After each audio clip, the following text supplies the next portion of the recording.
Hey everyone, my name is Faisal Hashmi. I'm a writer, director, filmmaker based in Dubai.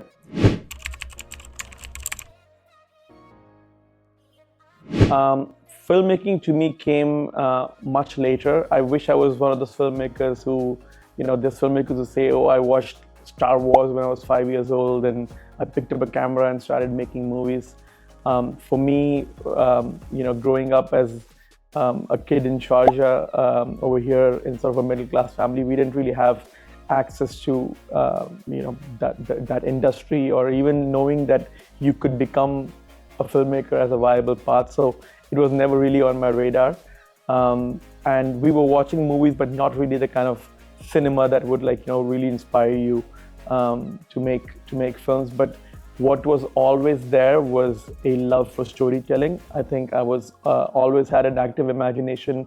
I was always writing short stories. They weren't that great, but there was always twists and turns, and I tried to sort of channel my creativity in that format. I even wrote like unfinished novels, based on whatever I was like. I would go watch Harry Potter, and then I would just try to write like a rip-off Harry Potter novel, and then without really much planning. So like 4 chapters, and I would give up and start writing something else. But there was always that urge of I want to bring out my creativity in some form or the other. I just didn't know that it was going to be filmmaking at that point. I think when I graduated from university, graduated from school, and when it came time to choosing university, again, this is mid 2000s, so we didn't again still have examples of successful filmmakers working here as a career opportunity. So I joined a business school. I did a bachelor's in business administration, majoring in marketing. And I instead of going to film school, because you know how as Desis we think that is the safe thing to do, get a degree that is very employable. So I did that, and midway through that I was still sort of writing, and I was doing evening classes, so I was up late at night a lot. So I was just again writing short stories and stuff. But around this time is when I think I got more high-speed internet at my house. So I was able to stream and purchase and download more films and sort of expand my knowledge of cinema. And in that process, I actually realized that the stuff that I've been writing all this time felt more cinematic in nature. They feel more like movie scripts or movie stories than just short stories, because they had these twists and turns and stuff like that. So I started exploring, what if I start writing these as scripts, short scripts instead, and maybe I'll just write them, and maybe somebody's going to take it from me and then direct them.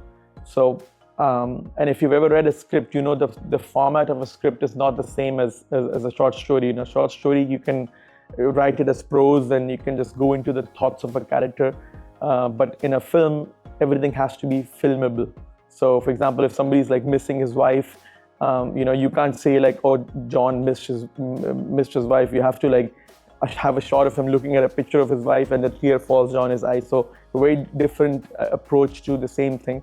But after learning that, I just wrote a few short scripts, and then I got really frustrated in the next couple of months, because I realized that UAE does not have the marketplace the way that you would see in India, Pakistan, US, London, and stuff like that, where you could write a script and there are directors who want to buy scripts or take scripts and make them from you.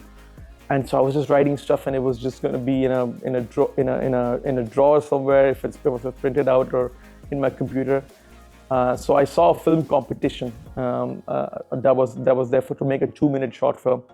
And I was like, what if I take part in this? So I wrote a 2-minute sci-fi kind of a short film that takes place in one house. I went to my best friend and I was like, do you want to be in this movie? And he's never acted before. He was like, yeah, I'll do it. I was like, can I shoot you at your house? He's like, yes. I was like, there is one scene that requires a female actress. Do you know anybody? He's like, my cousin is visiting. I'm like, she's in the movie. She's casted. So that was the quickest production that I did. And then I went to set sorry, before I went to set, I went to my parents. I was like, do we have anything that I can use to shoot? They were like, we have this handy cam, this camcorder before. And it's not even like one of those ones that has an SD card. Like this was a mini DV tape. So it's like a small tape that you would put in there and like actually record on that. I was like, I'll make it work. I went to my university, which was again a business school. And I asked them like, do we have anything in this university that I'm making a short film that I can use? They were like, not really, but if you go to the storage area, you might find like a tripod there. And I went to the place and I found the most janky looking tripod, but I was like, it's a tripod, I can make it work. So I took a tripod and a handy cam and I went to my friend's house and we shot this 2-minute film with no crew. It's just me and my friend. And what was supposed to be maybe a 2-3 hour shoot became a 14-hour shoot. And that is when I realized, like, just because a film's output is going to be 2 minutes long doesn't mean that it's going to take as that long to shoot it. So, but in that process of shooting that, I realized that I actually love this aspect of it as well. I love bringing it to life. Like whatever I've written, I love writing as well, but directing actors, choosing what shots, choosing pacing, choosing editing, music choices. I love this entire process of something that was just on the page a couple of weeks ago and now is a living, breathing film that will hopefully live on for decades to come and maybe even after me. So I just love that process, and that's when I started really exploring filmmaking as a thing where I'm like, I'm not just a writer, I'm a filmmaker. And over the next couple of years, I made more short films, but again, not fully taking it seriously, like, oh, this is going to be a calling. But as I got more into film festivals, where both locally and internationally, as I kept making more films, the success sort of coming in, and I really started wondering whether this is something I can actually try to professionally pursue. And that's been the case, I would say, in the last 10, 12 years that I've been jumping headfirst into this. And it's a challenging thing because you're like giving up a cushy marketing degree. I graduated in that degree, so that is something that can get you a good job here somewhere, but you have to sort of be like, how much do I love filmmaking that I'm gonna leave that? I'm not gonna enter this uncharted waters of filmmaking in a country that at that time, and even to this now, our filmmaker, we don't have an industry the way that some of the bigger established countries have, where like you have 20 films releasing a year. We don't have that. We have a couple of films releasing every couple of years. So but if you love it, then you have to sort of jump into it. So I would say that is the time when I really pursued this as something that I really want to do as something as a career choice.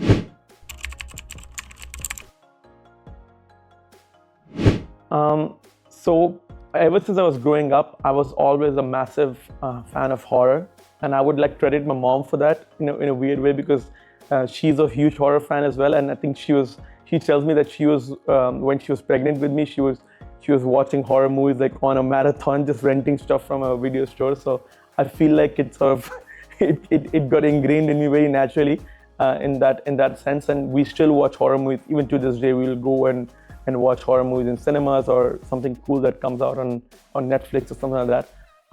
So I was always a fan of horror films and how they make me feel. And so when I became a filmmaker, what was important for me is my first couple of films that I made, I was like, I don't want to make my first couple of films a horror film, because there is nothing worse than watching a bad horror movie.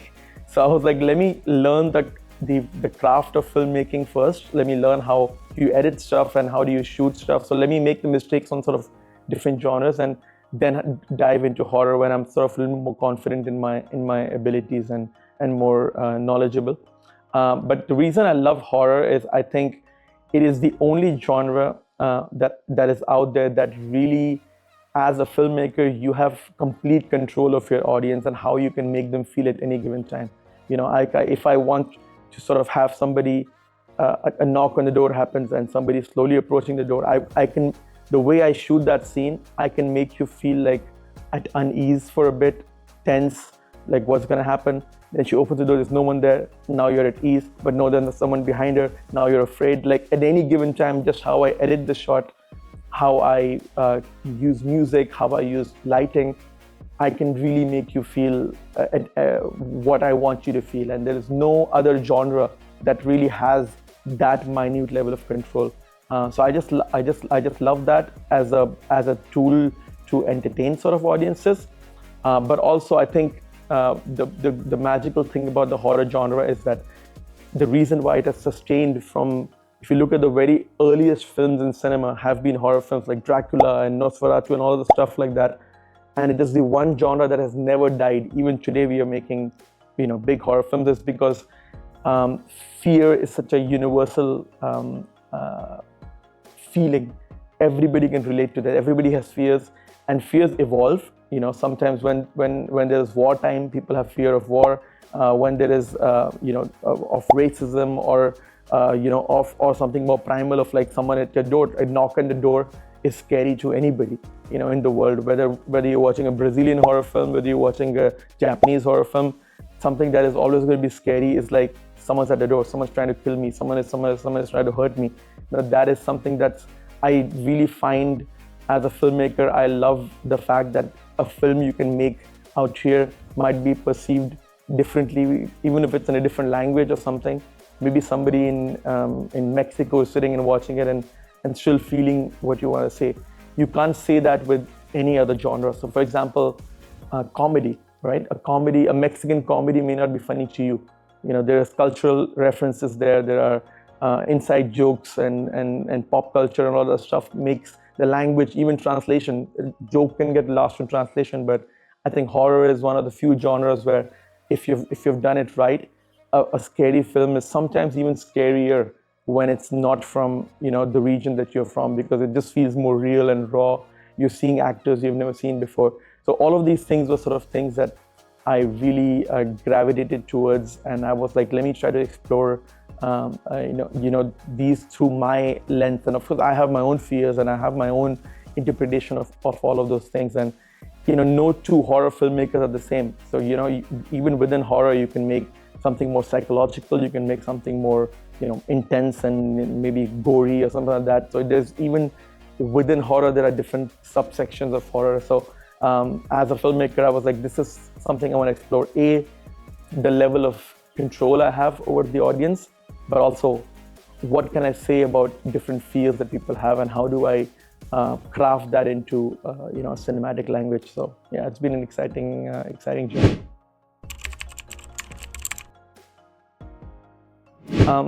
I think fear can be both an obstacle and something that can teach you in life.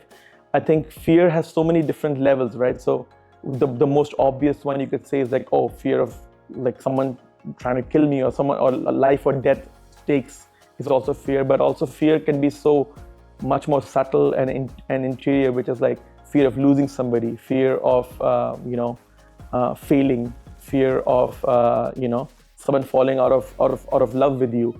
But there's so many smaller levels of fear as well. So I think the unique thing about fear is, and that's why I think horror films, I was talking about why that's unique, is because it sort of makes you confront fear. So let's say you have a fear of clowns or dolls, for example, right?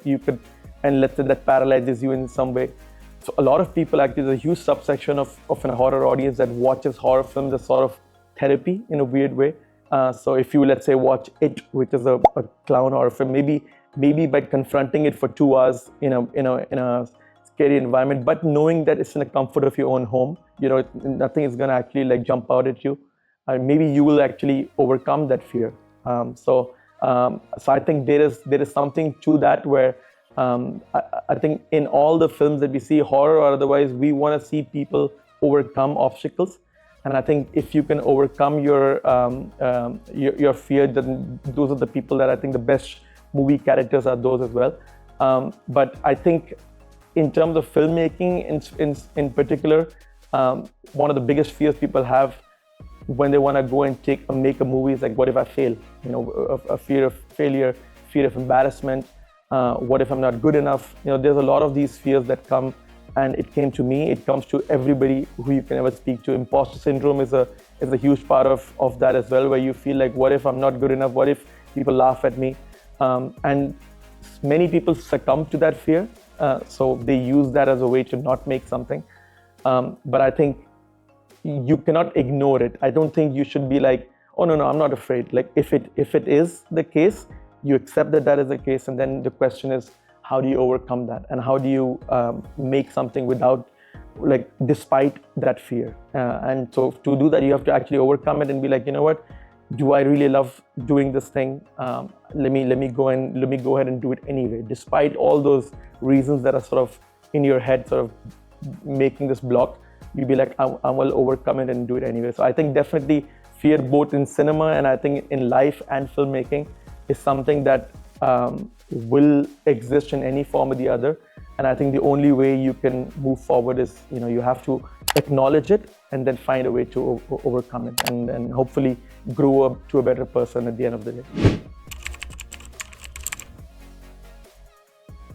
Yeah, so I think growing up, a middle-class Pakistani family, I think you do empathize. I think empathy is a huge part of filmmaking, and as being a filmmaker, you empathize with people who are, of a certain working class, and sort of struggles they have.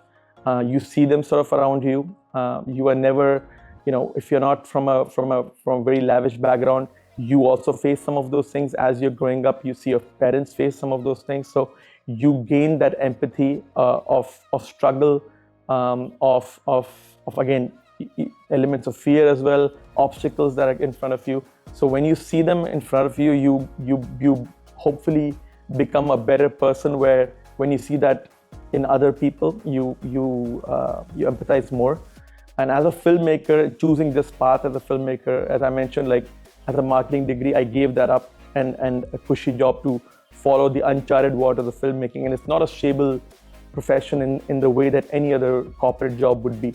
So when you actively choose a profession where you don't know when your next paycheck is going to come from, right? You could do a shoot today, or you could make a film today, but you might not make a film for the next 6 months or 2 years, and you don't know when the next paycheck is coming from. So I think that on its own is something that that uncertainty is something that sort of really teaches you like just how to adapt and how to sort of how to overcome, and just empathy in terms of understanding the human emotion. And yeah, so I think a lot of aspects of my childhood and also like the current profession that I've chosen really sort of help shape those things.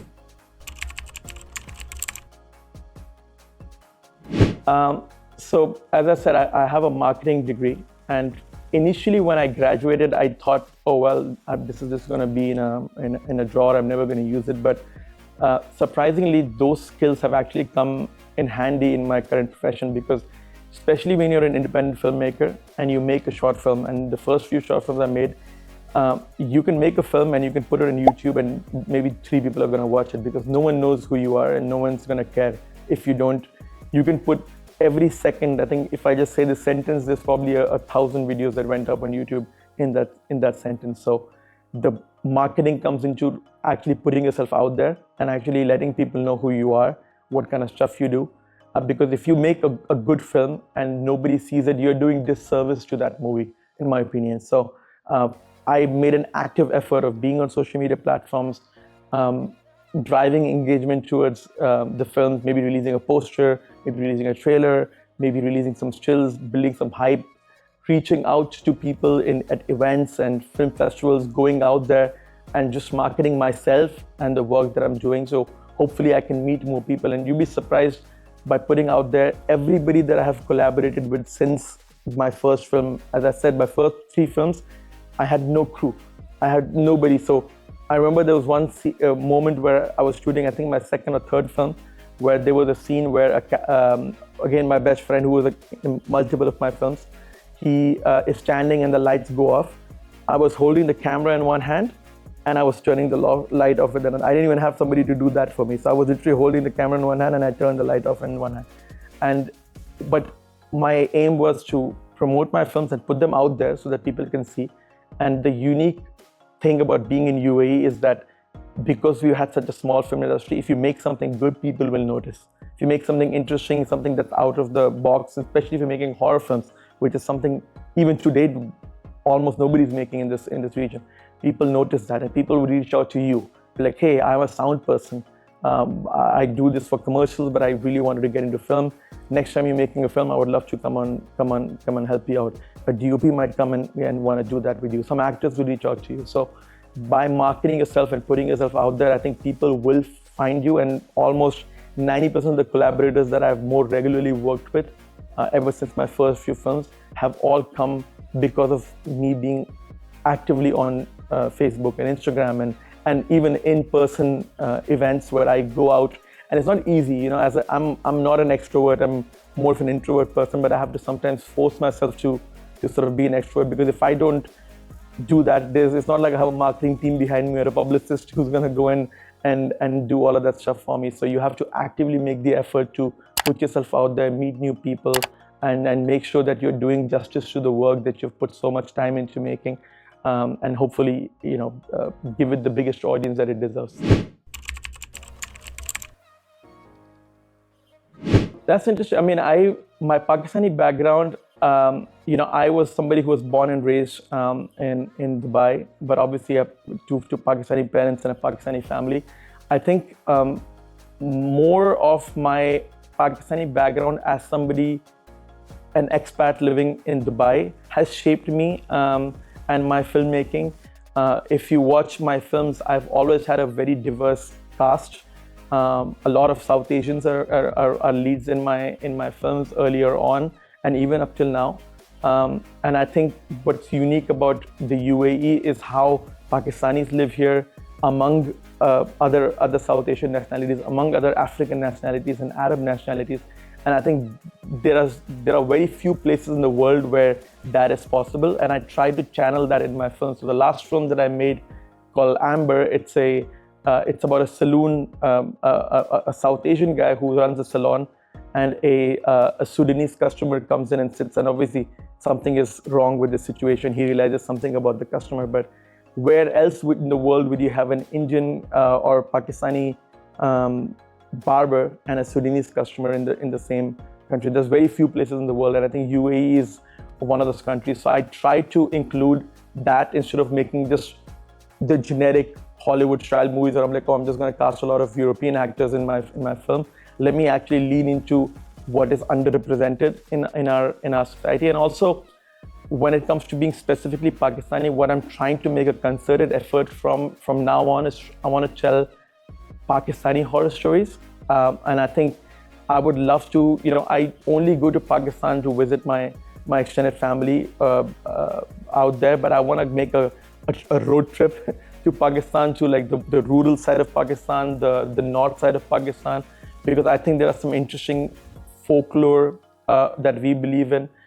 There is some interesting village horror stories, and there's so many interesting things we can do that are rooted in our culture and our urban legends and myths. And I think I would love to take that and make it into a cool horror film. That's something that I've not explored yet, but I really have ambitions to do that on a feature film scale, not even as a short film, but to do that as a feature film scale, because I don't think we still have a great Pakistani horror film, out there on a world map.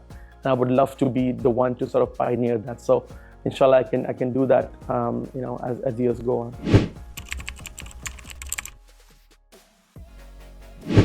I think what Pakistani creators bring to global cinema is a fresh new voice that I think is completely underutilized right now. You know, if you look at, let's say, India, for example, there's a huge industry there, so people know what Indian cinema is. People know what huge Indian celebrities are. We, as a younger nation, and as a nation that really doesn't still have, we have a film industry and we have, but it's not at the scale that it is in some of our neighboring countries and stuff like that. So I think what is unique that we can bring is a fresh voice. Because we don't know what a Pakistani cinema is yet, we can be at the ground floor of shaping what that is, and what is a Pakistani horror film look like? What does a Pakistani sci-fi film look like? What does a Pakistani thriller look like? So I think we don't know that, and the world doesn't know that yet. When I submit my films to film festivals, and when I say I'm a Pakistani director and I shot the movie in Dubai. Many times film festivals have selected my films because of the novelty aspect of it. They'll be like, wait, it's a Pakistani director's horror film? We've never seen that before. They've seen American movies and Spanish films or whatever.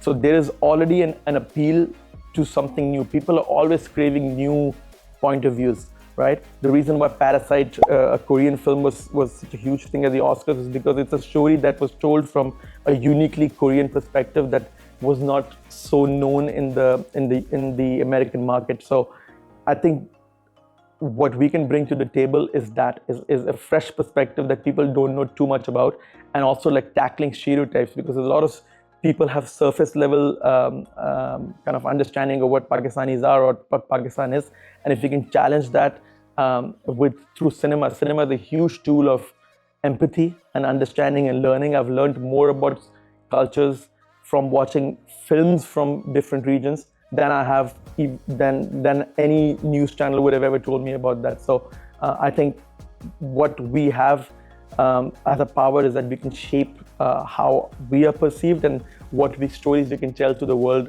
through our cinema.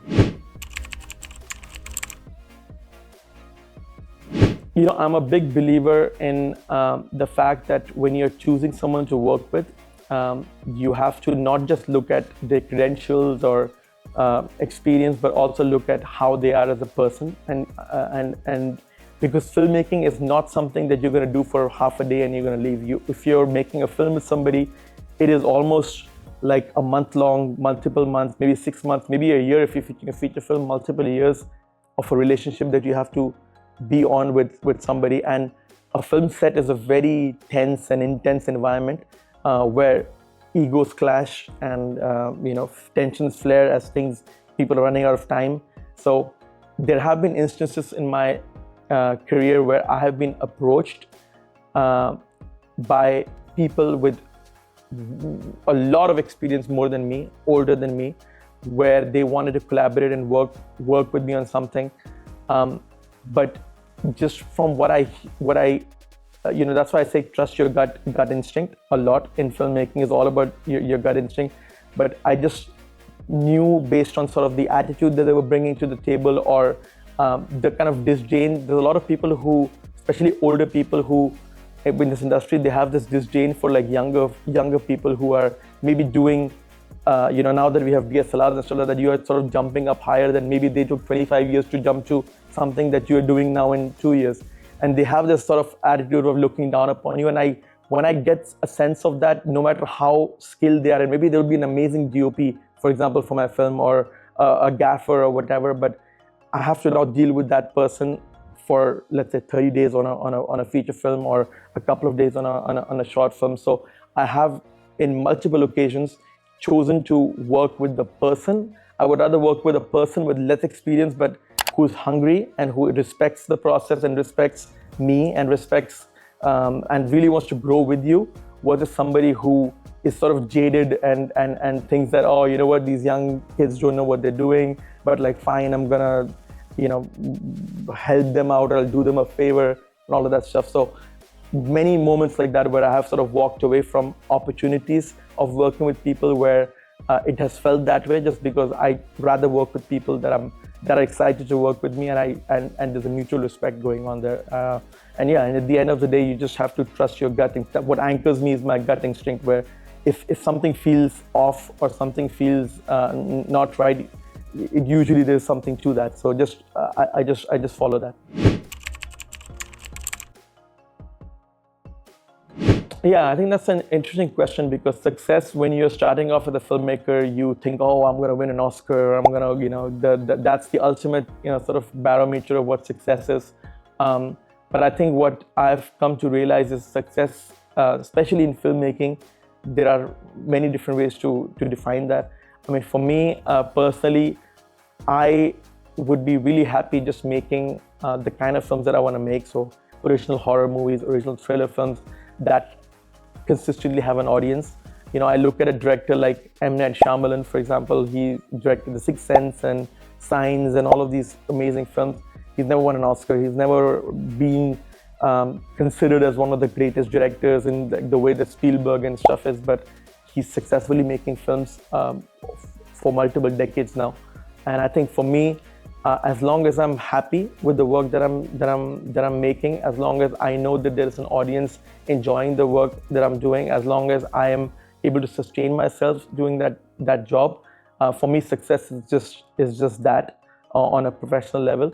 But you should never be content fully, because you should always, as a filmmaker, be striving for more. I think the worst thing you can do is be like, okay, I'm done learning, I'm done succeeding, because that's when your creativity is gonna take a hit. So I'm always striving for more, but I do feel like I know what success looks like for me, and it's no longer what it was before, where I'm like, oh, I need to win an Oscar, I need to win this.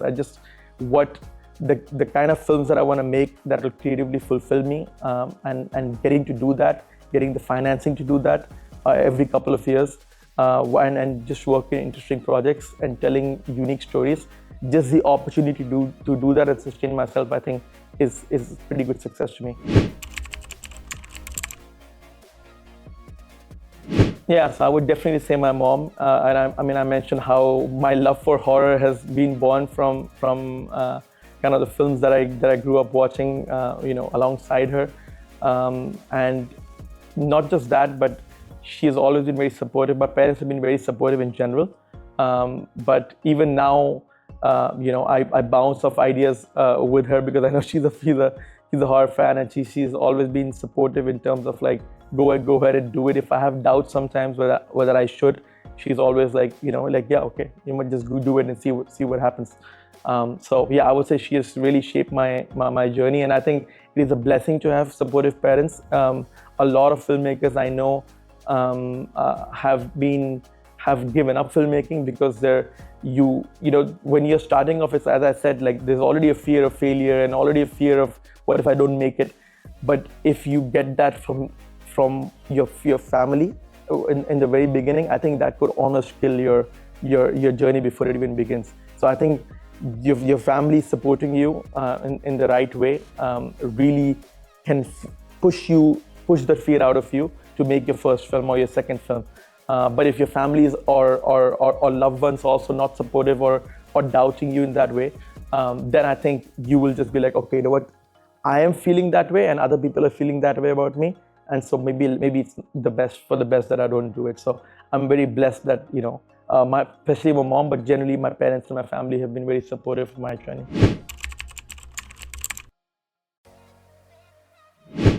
So the one mindset that I've always tried to talk to people, because I still go to film schools and I give lectures and workshops and stuff like that whenever I can.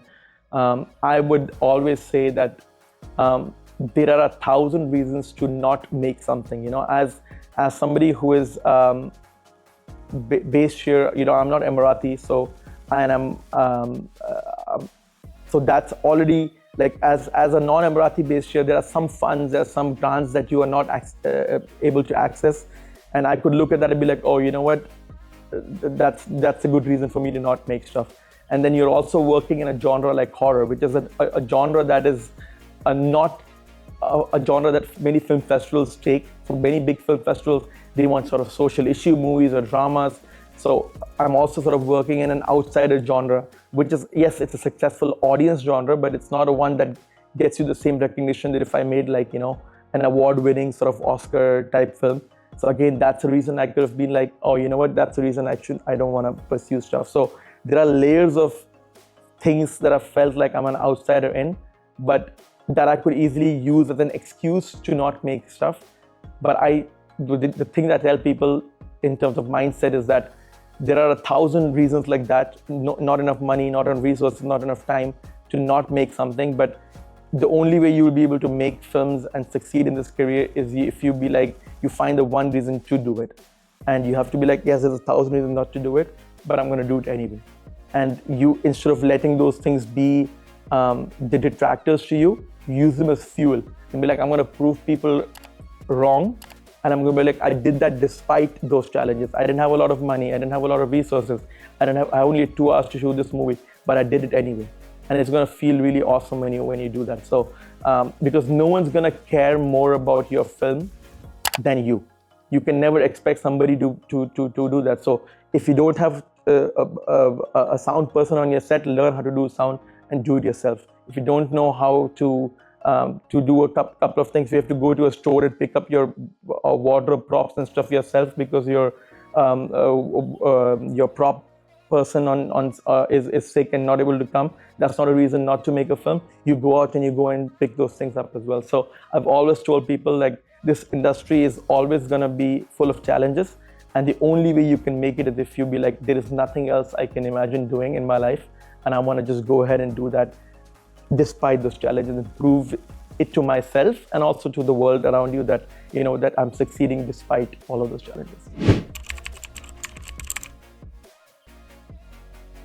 Two disciplines that I would say are very key, and I try to practice them, and it's not as easy as it says. You have to actively do an effort. One is consistency, which is making sure that you're not just, you make one film and you don't make something for 5 years and then you make something for, you know, you have to keep working and keep. I've seen amazing talented filmmakers who have fallen off the radar only because they were not consistent enough. And the one thing that I can pride myself on doing is when I started making short films, in the first decade, which is so in 10 years, I made 10 short films. I tried to keep that ratio going, you know, and sometimes it was hard. Sometimes, you know, it was challenging, and sometimes I didn't feel like it, but I was like, I have to keep that muscle always engaged. I have to always keep challenging myself and keep making stuff. So I think consistency can take you a lot far in life, because it's easy to burn all your effort in like one really magical, expensive short film or project that I want to make, and now you burn out and you don't do anything else, because that doesn't create a career. So I think consistency, showing up and doing it anyway, no matter how you feel, is a huge discipline. I think that if you do that, you will really benefit from. And the second thing is, I think, persistence and showing up, making an active effort to learn more. I still go to film festivals. I will watch. I will even sometimes go and take classes, and if a major, like recently there was some people from Dune that came out there, and I know filmmakers who went to just learn production design and stuff like that from them. So no matter at what level you are in, there's always something to learn. There is always something to improve and new perspectives to learn from. So I would say never feel like you've done enough. There is always something to explore. So if you're persistent and still sort of show up and you never know, a different perspective might improve your filmmaking in a different way. So I would say consistency and persistence are two things that I think I try to follow and has made me a better filmmaker. I mean, you know, when you make short films, it's weird. As a filmmaker, when I go and watch some of my earlier films, I'm like, oh, okay, now that I'm involved as a better filmmaker. But I think you have to judge a film at the time that it was made and the skill set that you have. So I think at the time, I always try to make sure with any short film that I'm doing that I take up a new challenge each time. So if I make a movie, I made a movie that is about a guy sitting in a radio booth. He's sitting and talking and giving a radio broadcast, and he says how much he hates magicians, and then a guy calls and tells him, I'm going to do a magic trick with you live on air. And it kind of becomes a very suspenseful situation. The entire film, we don't see anybody else. We see this one guy sitting on a chair, which is very challenging. How do you make that visually interesting? How do you tell a story? Because it's just different angles of essentially what is just happening, you know, right now in this interview. So that was a challenge for me. I was like, how can I make a movie interesting where I can't cut away to different things? I'm stuck with this person's face. So that's a challenge that I took up. And even if you watch those films now and be like, oh, there's some flaws, I think at that time I was like, let me become a better filmmaker doing that. And the next film that I did, I had no dialogue. So this film was all dialogue, and the next film had no dialogue whatsoever. So and it's a very complex story, but I have to visually find ways to tell you without using dialogue. So I always try to take up challenges. So even if you look at certain films that, you know, when you look at them now and they're not perfect and they're not, I think as long as I have put the best effort that I have to try to make them, because if I make a comfortable short film, I think short films are a learning tool. They are not like feature films. You have to be ambitious and try and be willing to fail, because only when you try something, and let's say I made that short film and it didn't work and people didn't like it, at least I know that, okay, this is the mistakes that I did. And knowing that mistake is going to be a much more learning tool for me as a filmmaker than everybody applauding that short film. So yeah, I always look at a film down there. I'm like, okay, what did I do right? What did I do wrong?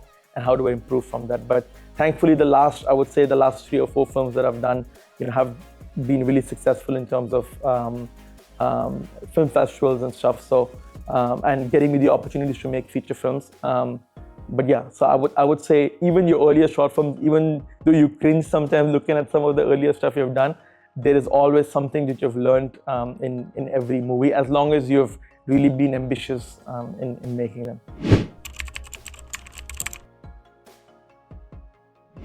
Yeah, so I would say soon after, like sort of the COVID period sort of ended, and I mean during COVID everybody was home, and again this is another question of like you can look at that and be like, things are bleak right now, what am I going to do? But I was like, if I'm at home, the only thing I can do is write.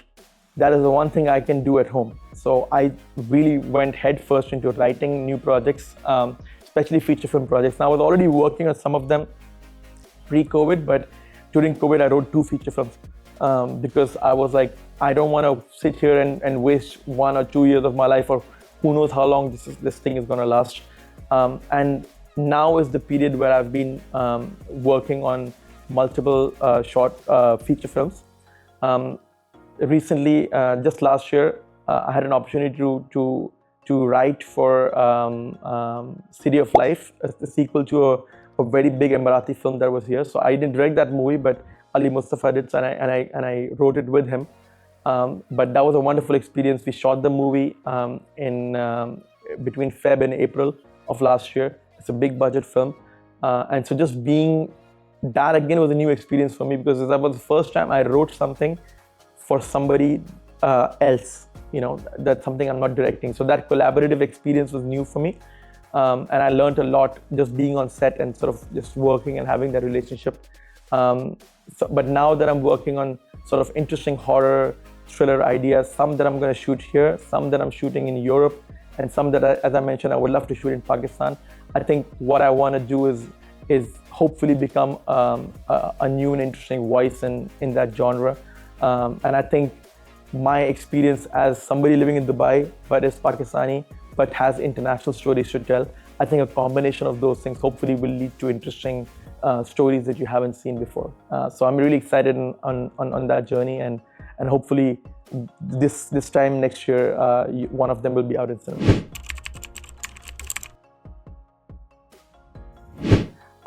The funny thing is that because I was always an independent filmmaker and every short film I've done is self-financed, I always was trying to write stories that take place in one location or very limited locations with limited characters. So it's almost like, when COVID happened, that's what the world became. Everybody was holed up in their hotel or rooms. So it didn't change my stories as much, because I was already sort of writing very COVID style movies. If you see most of my short films, they take place in one location. It's either a radio booth or an office or a barber shop or someone's house or a school.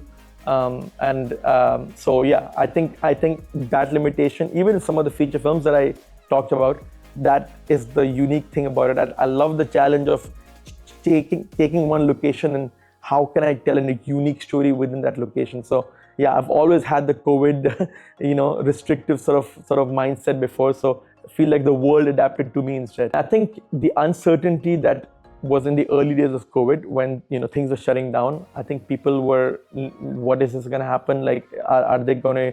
What is this virus? And if you look at, I love zombie films, for example, or films sort of post-apocalyptic films and stuff. So a lot of those things started mirroring in our world, and people actually, if you look at iTunes and stuff, people are actually downloading those films. They came back on the chart again. So I think definitely I used a lot of inspiration. There's one script that I worked on which has sort of an infection element to it, and that was directly inspired by the fear that we had. Because what happens, we talked about fear earlier. What happens is people have a different way of dealing with fear. Some people will like, oh, okay, I'm just gonna stay at home. Some people almost have this weird thing, oh, this is not real, so I'm gonna go out and I'm gonna prove that it's not real. So it's the same thing, but how people deal with it can really create some interesting conflict. Sometimes even within the same household, somebody might believe in something, somebody might not. Somebody is maybe too afraid to tackle this problem. Somebody is almost too foolish. So I think that is an interesting dynamic that I've tried to work on future projects, because I think COVID really showed us that, when we think of the world uniting towards one cause, it's very idealistic, but in reality, people are, there will be very different opinions, and everybody's going to try to almost sabotage each other. So I think that's an interesting dynamic to explore in film. Yeah, I think Yes Pakistan is all about showcasing entrepreneurs and creatives from our region. I think, as I mentioned, we are very underrepresented to the world, and I think the possibility of actually telling people stories and how they came to do what they are passionate about. I think there is a huge value in that, to letting the rest of the world know what. I think storytelling, because as a filmmaker, I know knowing someone's story of how they built a certain brand or something, I think really humanizes them and lets you know that there's a face behind this unseen little thing that you've been watching. And so I think Yes Pakistan has been doing a wonderful job of specifically targeting Pakistani creators, which I think is an underseen. I don't think I've seen many spotlights like that out there, and I think the more they sort of do that, the more our stories and not just stories as like filmmakers, but also like stories as people can really hopefully inspire other people and let people know that Pakistanis are sort of have their hands in so many disciplines, whether it's business, whether it's arts and creatives, and that we are sort of making a mark on our world in small ways and big ways, but yeah, we're out there. Yeah, I think, as I mentioned, the film industry in Pakistan is still pretty young, I think, and I think there's a lot of talent within us and a lot of people who want to tell their stories. And as somebody who has gone through that process over the last 10-15 years, I would love the opportunity to be able to mentor young filmmakers, tell them my experience, give any knowledge that I've learned, mistakes that I've made. And hopefully, that's something that can kickstart and inspire them into sort of becoming filmmakers on their own. I try to do that even here. I always am a believer on like pushing the ladder back down when you've gone back up. And so I've done workshops in universities, read people's scripts and given them feedback. So if an opportunity arises where I can more formally, mentor someone or a group of people who are interested in filmmaking or storytelling or screenwriting, and maybe especially want to do the kind of stuff that I want to do, I would love the opportunity to do that. And if I can even inspire one new filmmaker to make one new short film, I think that would be a huge success.